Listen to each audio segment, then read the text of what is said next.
Entrevista. Antena Radio, la forma más clara de entender la noticia. Vamos a conversar con Juan Ibarrola Carrión, periodista especializado en Fuerzas Armadas y Seguridad Nacional, a quien agradezco mucho que nos tome la comunicación esta mañana. Juan Ibarrola Carrión, buenos días. Soy Nora Patricia Jara, buenos días. Buenos días, querida Nora, para ti y para todo tu auditorio. Gracias, Juan. Pues, ¿qué tema de esta emboscada en Culiacán, en Sinaloa, donde resultaron muertos 5 militares, ¿no?, luego de ser baleados por criminales? Ha sido una afrenta, dice el secretario general de la Defensa Nacional, no solamente para el Ejército, sino también para la sociedad en su conjunto, para el Estado mexicano, y advierte de que van a actuar con más fuerza, con más firmeza.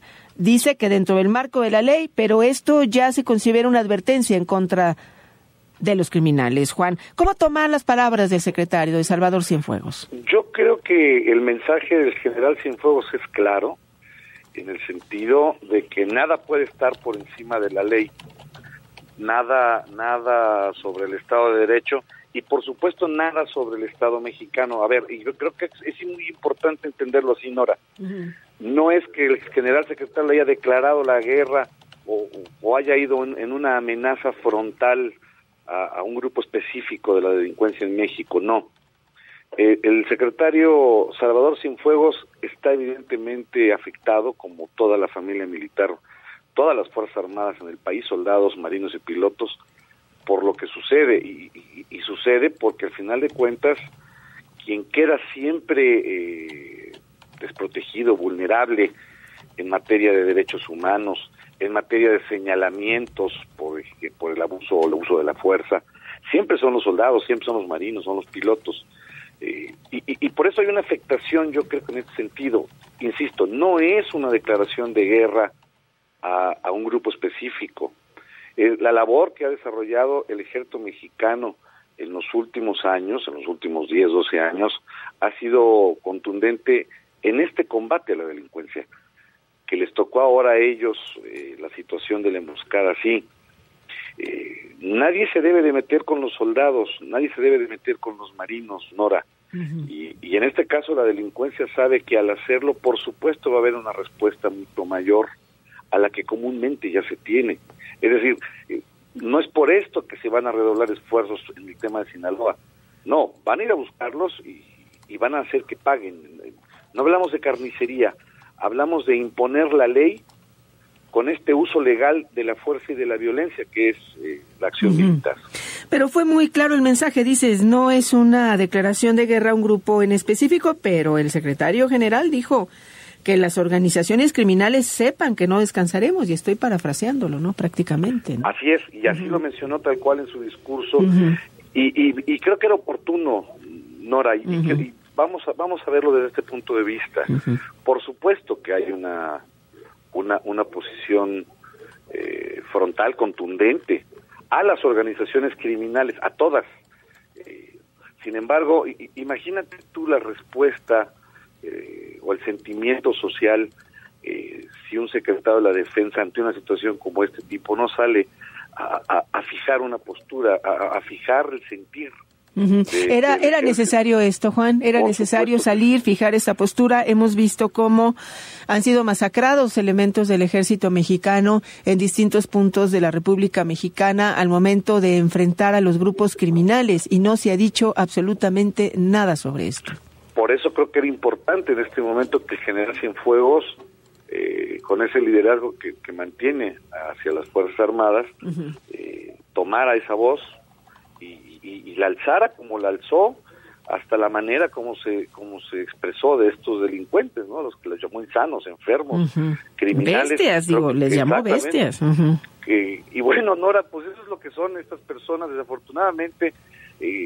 Lo hemos comentado aquí en este espacio que tan amablemente me brindas, que el país que criminaliza a sus Fuerzas Armadas y que victimiza a sus criminales es un país que se degrada. Entonces, por supuesto que tiene que venir una respuesta, insisto, contundente por parte del secretario, pero por otro lado la manera, el calificativo, pues no les queda mejor que así. Son personas insanas, son personas enfermas que no se tientan, por supuesto, el corazón para generar ningún daño.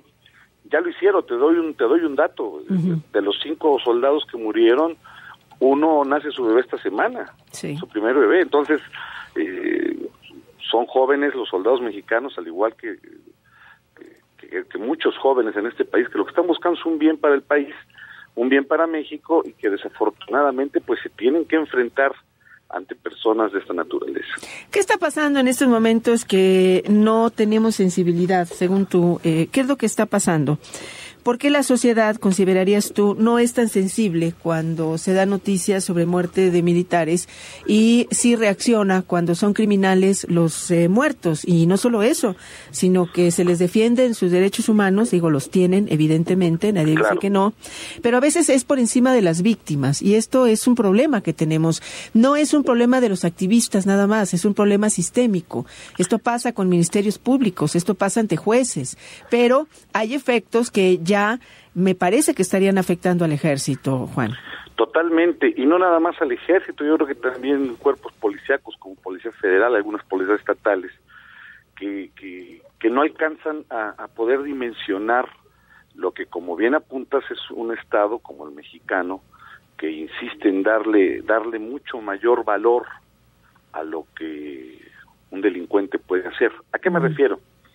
Y te pongo ejemplos y datos duros. En la Comisión Nacional de Derechos Humanos, del 100% de las denuncias que llegan en contra de militares, el 100%, Nora, el 96% no son ratificadas, es decir, no regresan estas personas a ratificar su denuncia en contra del soldado o en contra del marino. De este 4%, de esos 4% restantes de denuncias, el 2% son denuncias falsas, es decir, los nombres, las direcciones o los hechos mismos son falsos. Queda otro 2% que se estudia, pero solo el 0.49% de las denuncias en CNDH se vuelven recomendación para el ejército o para la marina. ¿Menos del 1%? Sí, por supuesto. Y entonces, ahí te estás dando una idea de que, como bien lo apuntas, es un Estado mexicano que está generándole la posibilidad a delincuentes de victimizarse. Y desafortunadamente esta misma oportunidad o este mismo derecho no se le da a las Fuerzas Armadas. Te pongo otro dato duro. A todas las víctimas del tema de Tlatlaya se les dieron un poquito más de 80 millones de pesos. El Estado mexicano pagó más de 80 millones de pesos. Es un recurso que ya dio. Yo preguntaría cuánto le va a tocar a las viudas de estos 5 jóvenes, ¿no? Porque pues no, definitivamente no va a ser así.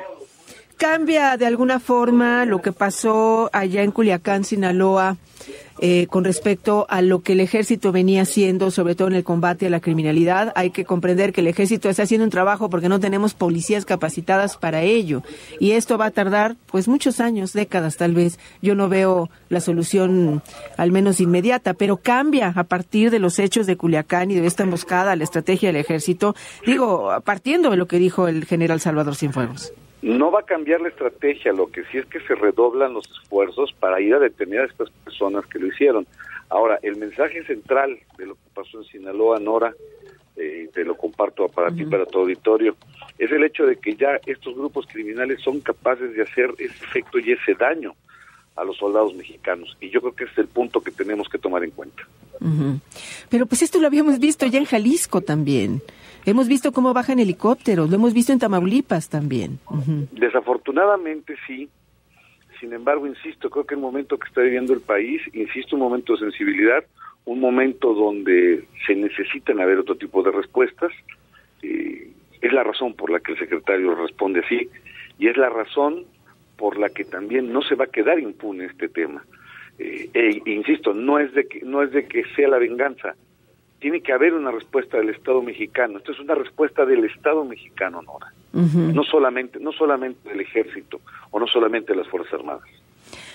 Sí comprenderás que hay gente que tiene temor, sobre todo en los lugares donde la violencia es extrema. ¿Por qué? Porque ahí la gente queda en medio, la sociedad civil. En medio de la violencia de Estado o criminal, la gente queda en medio. Y sí hay temor porque dicen, bueno, ¿ahora qué va a suceder, no? A partir de estas advertencias, ¿qué va a suceder con nosotros que estamos viviendo en poblaciones donde ni estás con los criminales, pero tampoco puedes estar con las autoridades, ¿no?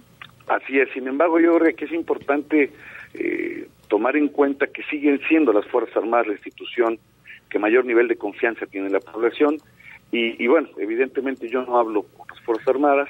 Lo que sí creo es de que se va a buscar generar el menor daño a la sociedad, porque estas ya son las funciones que tiene el ejército. Uh-huh. Son zonas muy localizadas las que están en Sinaloa, y bueno, son zonas desafortunadamente donde la gente también quizá ya se acostumbró a vivir en ese nivel de violencia. Uh-huh.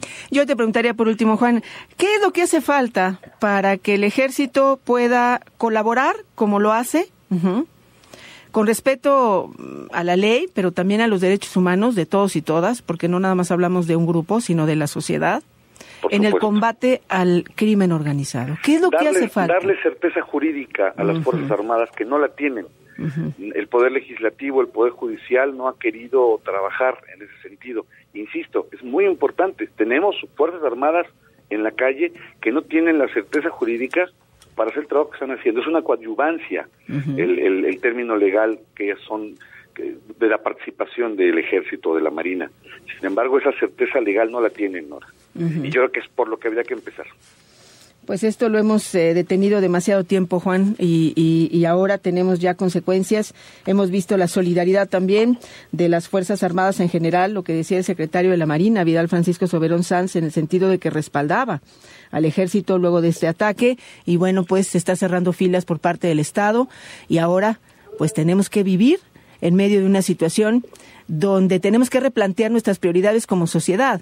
¿Quiénes son las verdaderas víctimas de todo esto? Creo que es la pregunta que es importante hacernos. Totalmente de acuerdo, y me atrevería yo a adelantar a tu pregunta. Las víctimas somos nosotros, la sociedad, Nora, uh-huh. que estamos uh-huh. Viviendo una violencia inusitada y un estado de cosas confuso, que desafortunadamente, insisto, el Estado mexicano no le está dando respuesta. Juan Ibarrola, muchas gracias de veras por la conversación esta mañana. A tus órdenes, como siempre. Gracias. Gracias. Muy buenos días al periodista Juan Ibarrola Carrión, un periodista especializado en las Fuerzas Armadas en México, y bueno, pues siempre es importante conocer su punto de vista con respecto a los acontecimientos que tienen que ver con el ejército mexicano. La forma más clara de entender la noticia también la encuentra en las redes sociales. Síganos en Twitter, @Antena Radio, y visite nuestra página de Facebook, Antena Radio Imer. Antena Radio, la forma más clara de entender la noticia.